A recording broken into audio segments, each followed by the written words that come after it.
శ్రీ గణనాయక విఘ్న వినాయక సిద్ధి వినాయక బుద్ధి వినాయక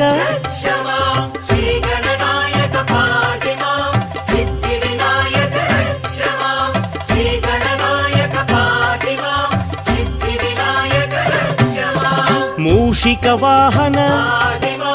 మోదక హస్త పార్వతి తనయ పాప విమోచన